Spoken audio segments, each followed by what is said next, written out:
Hello, everyone, and welcome to the Categorically Romance podcast. My name is Bree, and I am joined today by author Heidi Main from Harlequin's Love Inspired line. Heidi, thank you so much for joining us on the podcast. I'm so happy you're here. Thank you, Bree. I'm excited to be here.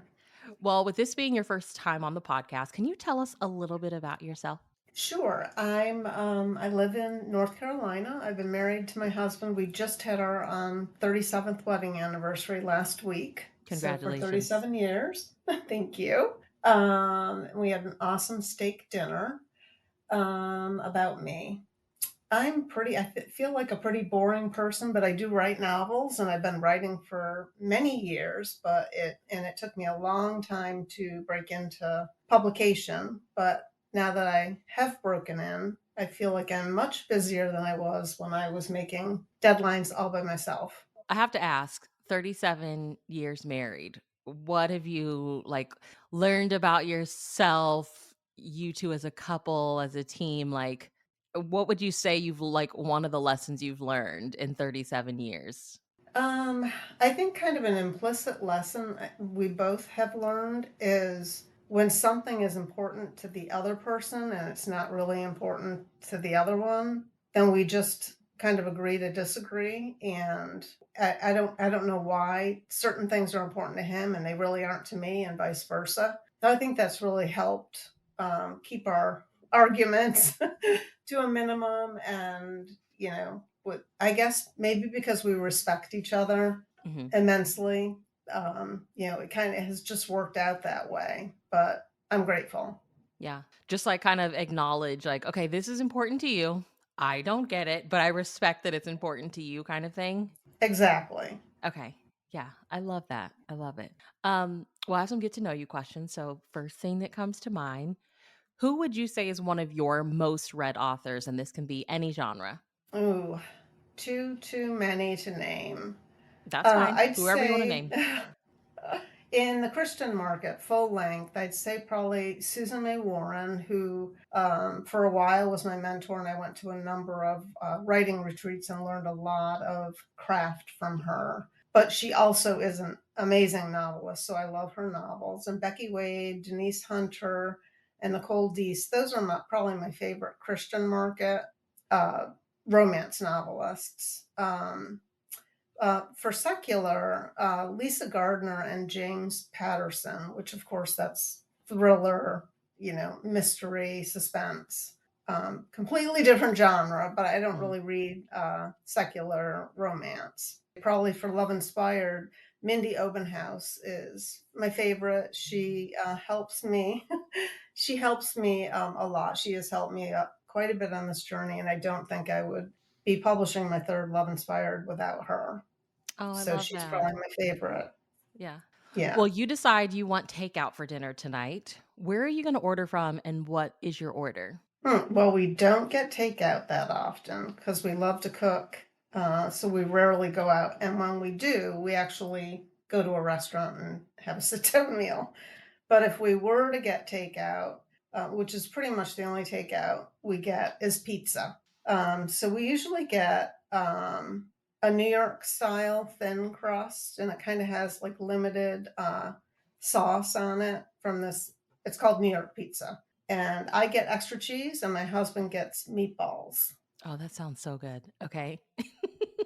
It is good. Now I'm thinking maybe we'll have pizza for dinner. I know. I feel like you can't go wrong with pizza. You just you can't go wrong I with know. pizza. It's such a comfort food too. Yeah, I mean, it can be like a fun date night thing. It can be a oh gosh, I'm pooped and I don't feel like cooking tonight thing. Like you can dress it up or down however you want.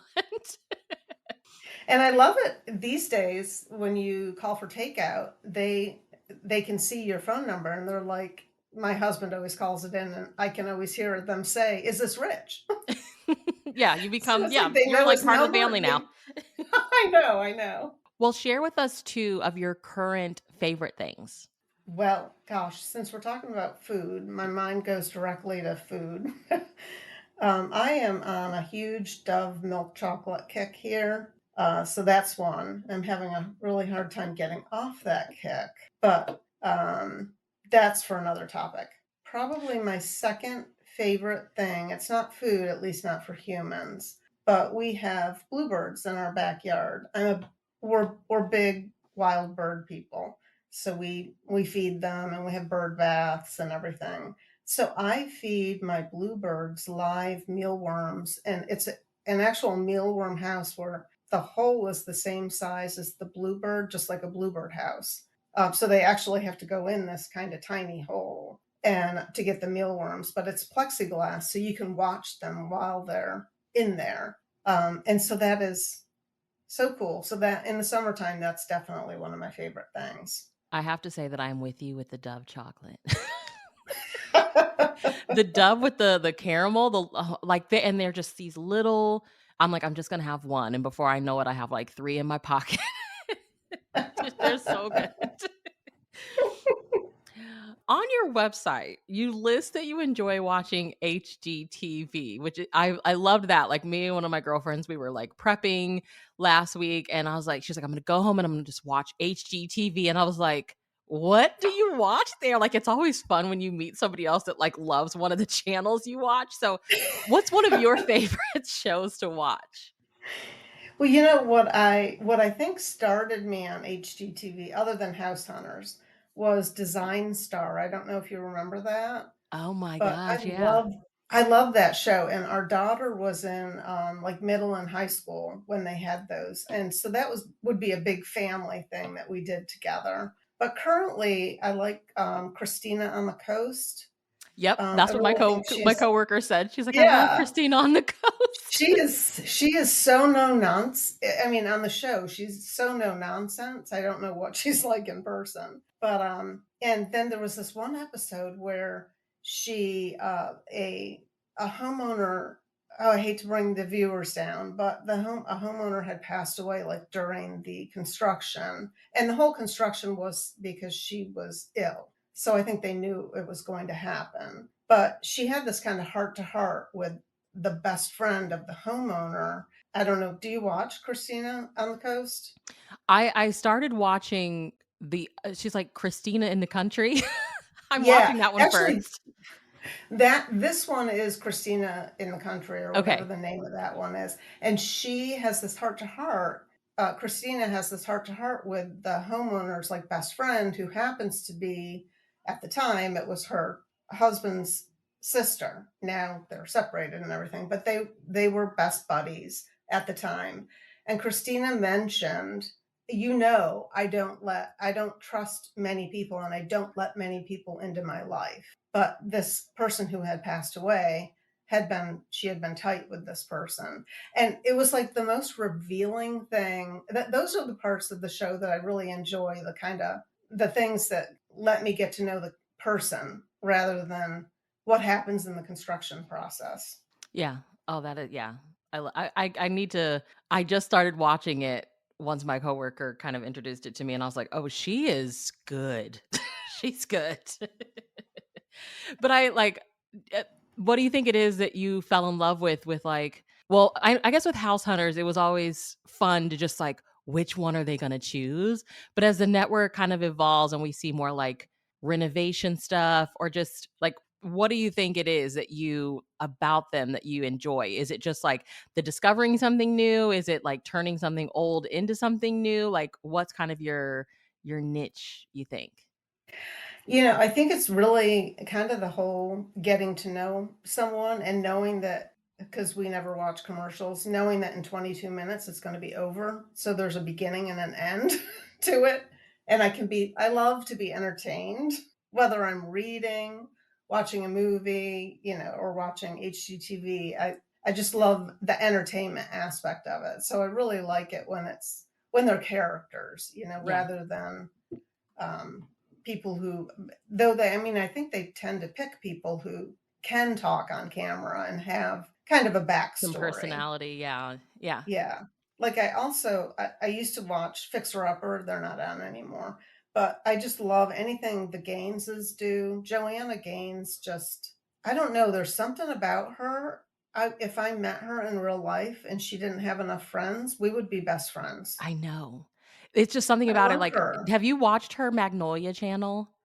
Yes, I saw I don't watch any of the other shows because I really just like her. Yeah. But, I did watch that Castle, um, Oh, that her and her husband show. rebuilt, yeah. Yeah, I don't know if there were, like, maybe 6 or 7 episodes. That was really neat, and I love how one thing I love about her is she really tries to keep she doesn't just demo and put all new in. She tries to keep the character of whatever she's renovating with the Mhm. year of it, and at least, a nod to the era in which it was built. I The really original, like. yeah, yeah. Yeah, I feel and like she really did that in the Castle in the show. She castle really did, yeah. I need to watch it. I love her I love her network. I subscribe to the magazine that she puts out. I'm like kinda like you, I'm like, I don't know what it is that she does, but she just kind of gets it. She gets what people want. She has one of her shows is like, Diary of an Old Home, and the episodes are literally like 11 minutes, and it's perfect. It's beautifully put together, and you're watching it like I could easily watch like 30 minutes of these people talking about their homes, but like it's 11 minutes and it's just beautiful. Like she just gets it. I don't know. She's so good at what she does. um well, we love to hear romance origin stories. So can you share with us how you became a romance reader? I don't really remember when I became a romance reader because as a child, I mean, I guess you don't read romance when you're little, but I read Little House on the Prairie and Nancy Drew like most people my Mhm. age. But and as a young adult, I was really more into suspense, like James Patterson, that type of thing. Not really thriller and not really mystery, but kind of more suspense, psychological suspense. But after I became a mother, I really gravitated to romance, like Susan May Warren, and her Deep Haven series was the first books of hers that I read, which now she's more romantic suspense, but back then she was primarily romance. So I really enjoy her novels. Also, her romantic suspenses are amazing. Um, but I guess I just really love romance, and one thing that she does, and she does well, she does a lot well, but one thing she does well is she weaves family into her stories. There's always such a big family, whether it's biological family or just a cobbled together family, like from those rescue ones that she has, where they all kind of work for the same rescue company. So that's how they're tied together, but they're all really tightly woven together. And I think that really helps as a reader. I think it really helps to fall in love with not just one character, this black hole character, someone someone that other people in the book love as well. Well, on your website, your tagline is faith, family, and forever loves. And I just love that so much. So I'm always interested. What type of books or movies or just life events, like what led you to that? Well, eventually I started writing unpublished. I started writing what I called women's fiction, but I don't think it was really women's fiction because I never really delved deeply into topics. But I evolved into writing romance, and it's funny how I landed where I am because I didn't feel like I could write an 80, 90,000 word novel with subplots braided together well. So I decided to go with Love Inspired because they're only 55,000 and there's no subplots. Mhm. So that's kind of where I landed. And I started reading that line and completely fell in love with the length of the stories and just how well they're written. Yeah. So, um, so I anyway, that's why I ended writing where I ended. Mhm. And again, to me, family is really important to read about family, and I try to do that in my stories. The book that's coming out on Tuesday is the third macaw sibling. and there's 5 of them.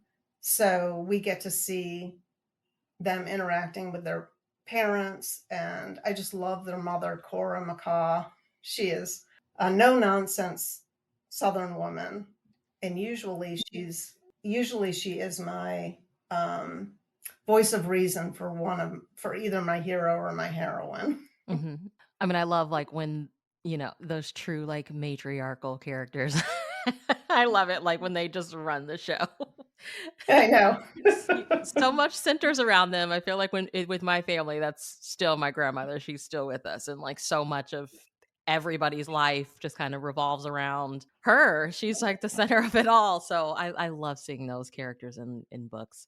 Um, you've talked a bit about writing, and you shared, it took a while to get through, and become published, which I just find so inspiring. So talk about writing. Like, have you been writing since you were little, or was it something you picked up as you got older, or what? I know a lot of people who end up as authors journal or, have diaries or they wrote filled up notebooks with stories or short stories or snippets of stories, and I never did that. And I wasn't ever interested in the English courses that I was forced to take in college. But for some reason, I always, as a child too, I always wanted to be a published author. But for some reason, I always assumed everyone wanted to be an author. Like that was a dream in everyone's heart. Therefore, it was not something, obviously, not everyone attains author status.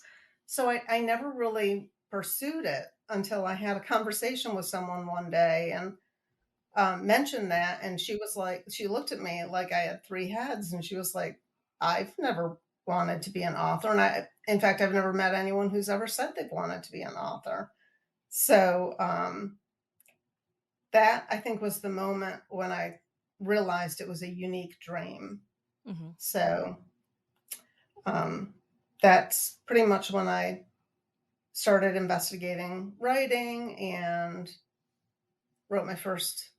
took a couple of years to write my first novel, and it was absolutely horrible, but I printed it out and brought it in a binder to my first writers conference, convinced that one of the editors would want to take it home with them.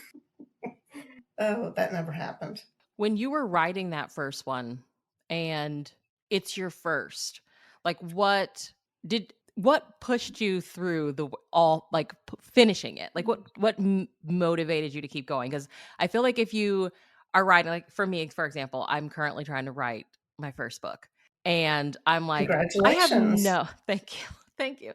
I'm like, I have no idea what I'm doing. Luckily, like, I'm actually taking a wonderful writing course, which is so helpful.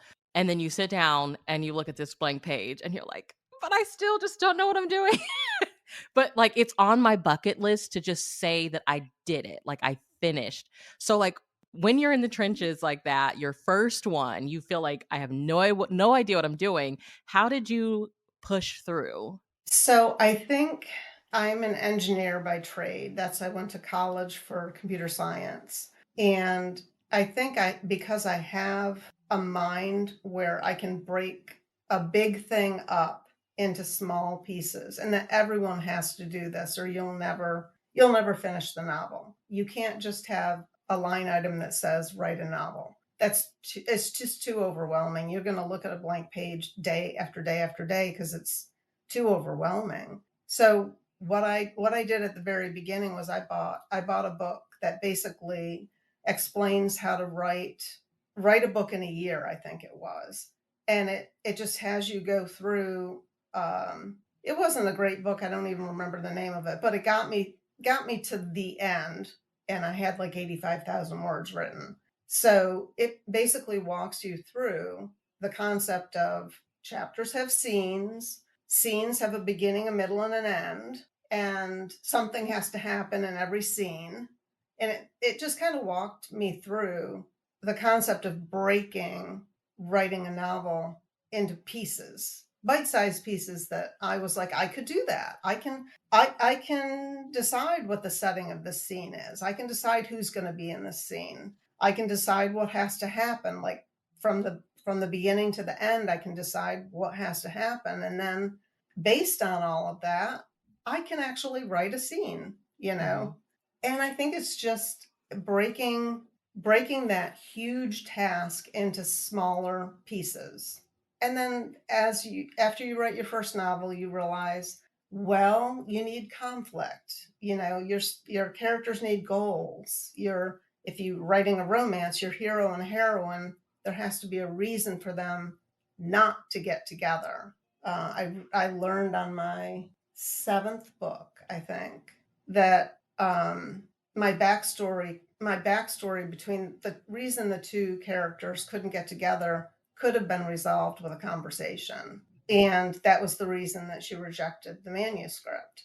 And I had Almost like it never was heard too that easy. before. Like it was too easy. Yes, Okay. right. So there has to be a reason. Now it could be resolved with a conversation. On the other hand, if there's a reason that the heroine, the conversation wouldn't help the heroine because the heroine has a hurt in her past that will never make her, that conversation's not going to help because she's wounded, then that's fine. But my heroine at the time, I didn't have them wounded. Basically it was a misunderstanding. So you learn things like that, that just, yeah, over time I think you learn stuff like that. And now I don't even remember what your question was. No, you you answered it. So from what I could see online, A Nanny for the Rancher's Twins was your debut with Harlequin Love Inspired in 2022. Does that sound right? Yes. Okay. Mhm. So can you talk with us about your journey to becoming published with Harlequin? Yes, I it was a lengthy, as I've already said, it was a lengthy journey, where oddly enough, I was always disappointed and tearful when I got a rejection, but my prayer from the very beginning was that I would not get published until I was ready to be published, because I know once words are out there, you can't take them back. And I knew after writing my first novel, I knew that I didn't know enough about writing. I didn't know what I didn't know, but I knew I wasn't ready yet. And I went through many years of rejection, but it didn't stop me because I really felt like I was on that journey. God had me on that journey for a reason. And through the years, I did start to wonder if the reason had nothing to do with publication. It just had to do with growing my patience. But thankfully, I did become published. But I learned a lot of patience. And I sold my eighth novel that I wrote. And the first seven will never see the light of day. That novel is actually the novel that I just told you about, that was rejected by Love Inspired. I actually sold it to Annie's Fiction. Apparently, they're going to start a romance line. Um, so I sold that novel and then I wrote another one for them. But they haven't yet been published, so I don't know what's going on with them. But it was a work for hire gig, so I've been paid and all that. But anyway, I did sell my eighth novel, and oddly enough, almost simultaneous with these two novels being sold to Annie's, I sold the next one that I had written to Love Inspired. So Mhm. I basically had three deadlines, like within months of each other. And they weren't deadlines in my mind anymore. They were No. real deadlines with contracts. So I tell you, it is feast or famine. I've heard so many people say the same thing, that they try and try and try, and then I know somebody who got signed a 3-book contract with Ravel within a month of selling her first love inspired novel. Wow. So Wow. just crazy. I think you get to the point where you're publishable and you don't realize it, and Yeah. you got your fingers in everything. And then all of a sudden everybody wants you. And it's like, wait, what? Yes. Yes. And I love that your prayer was like, let it happen when truly ready for it to happen. I love that. It's funny. I am the type of person who in normal life would get jealous. of this, that, or the other thing. But I never had a problem when a contemporary of mine, got a publishing contract and I didn't. I was always happy for them because I always went back to, well, I must not be ready yet.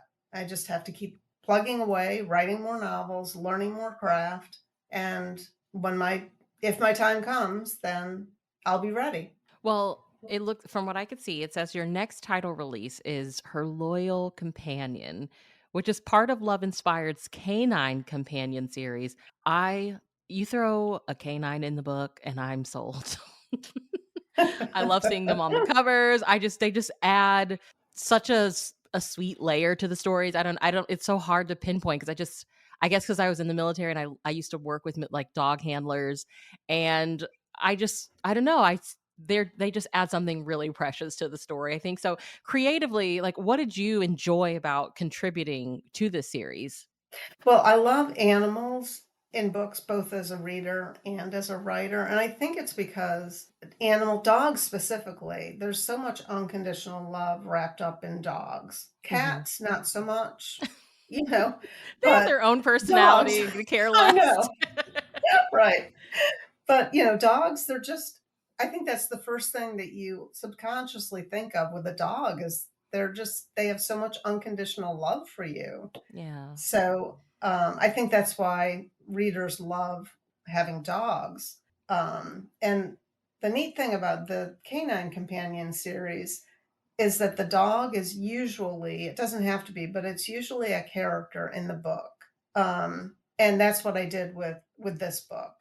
The canine, well, she's really an emotional support dog, but Mhm. her name is Baby, and she's a Jack Russell Terrier. And I just, Love Inspired actually has pretty loose restrictions on the canine companions, unlike some of their other series that they have. So you can kind of do whatever you want. But this is about a dog trainer. My hero is a dog trainer. So it was a pretty strong canine companion. Mhm. Well, can you tell us, like, what the book is about? Yes, it actually comes out on Tuesday. So I'm super excited, and I have yet to see it in the wild because our local Walmarts are having distribution issues. But we're going to go to another town for a birthday party this afternoon. So we're going to stop at other Walmarts. Hopefully, I'll And see see. them. But Yeah. anyway, this is my third macaw sibling, and her name is Autumn. And so basically, the setup is Autumn Macaw has an incident in her life. I don't want to give anything away. And she ended up with a dog that she adopted from the pound that organically turned into an emotional support dog. And because this dog Baby affected her life so much, she decided to start a dog training business using rescue dogs because she rescued Baby. And she selects them based on their personalities. So to get this business up and running, the only thing she needs is a certified dog trainer. So in looking, she doesn't have enough money. So what she's doing is a very small salary, and the apartment above her parents' garage is thrown in. So Wyatt has recently relocated to Serenity, Texas, after a very messy divorce that left his 4-year-old daughter very distraught because of some yucky stuff that happened with her mother. And he has landed the vet tech job in Serenity. Now all he needs is somewhere affordable to live since he's paying off debt with his ex-wife left him. And since he's a canine trainer, or was a canine trainer with the Air Force, this part-time dog training job that his veterinarian boss told him about that comes with an apartment sounds perfect. So he goes to meet the woman, realizes they had a brief romance years ago, and but for some reason when they meet, she's not very kind to him. She doesn't really want to give him the job, and he doesn't understand why. So that's kind of the first chapter. That's how they meet. So, of course, it's a romance. So it's about the trial and tribulations of dealing with their past and fighting off falling in love. And of course, that sweet Jack Russell Terrier Baby that I told you about, and why it's adorable 4-year-old daughter, Harper. She was fun to write. So that was a fun story to write. Oh, and there's lots of other dogs in there as well. I can actually say, like, my Walmart, it ebbs and flows, but I always check. Like, I typically will place an order on Harlequin's website, and but then the ones that I know I can get in the store, I typically go to Walmart and look for. And they've actually been keeping me stocked with Love Inspired and Love Inspired Suspense. So I'm really proud of them. I'm like, I don't know what's happening because I feel like for a couple of months I wasn't seeing anything new. But as of late, like Love Inspired and Love Inspired Suspense, they have been keeping me up to date on. So it's been wonderful. So I don't know what's going on out there, but I'm like, I think it's a patience thing of like just waiting for them to get it together. Well, they here at my local Walmarts, they've been really good for years. Hmm. And it's been about the last 3 months. So it's just a distribution issue Yeah. for I don't know how many Walmarts in my area, but I've seen other people post photos from other states and other cities. So I know there's a lot of other Walmarts that are doing well this month. Yeah. But, it's just unfortunately mine is delayed getting their Getting their shipping in. shipments or something. Yeah, I asked one day because mine went through a phase where I was like, "Where's all the new stuff?" And I like pulled a manager aside, and they're like, "Yeah, it's just our distribution." And I'm like, "Please get it together." 'Cause, like because I go at like 6 in the morning when it's all quiet, and I kind of have the books, the book section. Because Walmart's book section has become pretty awesome.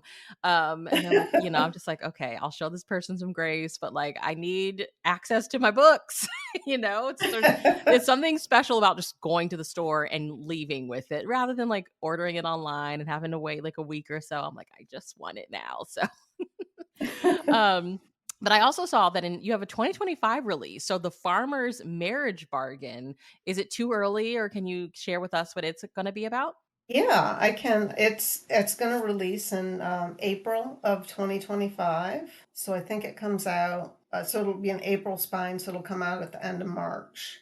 So it's a marriage of convenience, you can probably tell that from the title, between friends. Carter McCaw never plans to marry, but when his best friend passes away and his widow, Emma Bailey, who has three-year-old triplets, needs medical insurance for her family, they strike a marriage bargain. So Carter comes to her rescue because he has promised his best friend he'd always watch over Emma and the triplets and the goat farm. It's a goat farm. And it seems like a perfect solution until love blooms between them and complicates everything. So that was so much fun to write because I live in the suburbs, so I have a hard time writing country life. But I have this friend who lives in the country and she's like all about animals and outside. And so she's my go-to person that I ask. We're like 3.5 hours apart, so we message each other. But I'm always asking her questions, and she's sending me pictures of stuff. And she has a goat farm, so they're miniature Nigerian goats is the type of goat that she has, and so that's what I set Emma up with miniature Nigerian goat farm. So that was a lot of fun to write. Well, are you currently working on anything? I am. I'm writing. So that's the fourth macaw, and so I'm writing the fifth macaw sibling book, which is not contracted, but I'm hopeful that when I finish it, they'll buy it. But that this fifth one will be about Brenna, not macaw, Brenna. I don't know her last name. I can't remember. But anyway, she's on the other side of a break-in and assault, so she requires an emotional support dog to help her through these agonizing panic attacks that she's been having since the assault 6 months prior.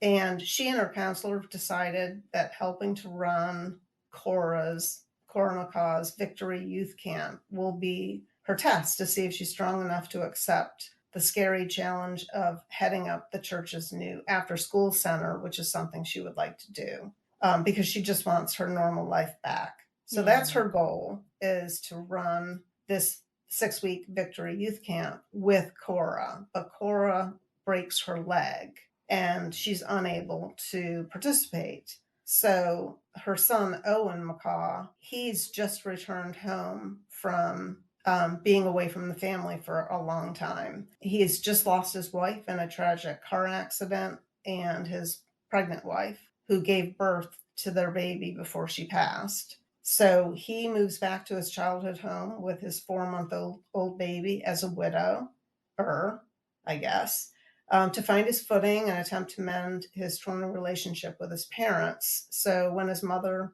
Cora, breaks her leg and asks if he'll run the summer camp for her while she babysits the baby, he readily agrees. He's eager to mend the rift between them, and doing this favor will start the process, except he discovers he has to co lead with the woman who broke his heart 10 years ago.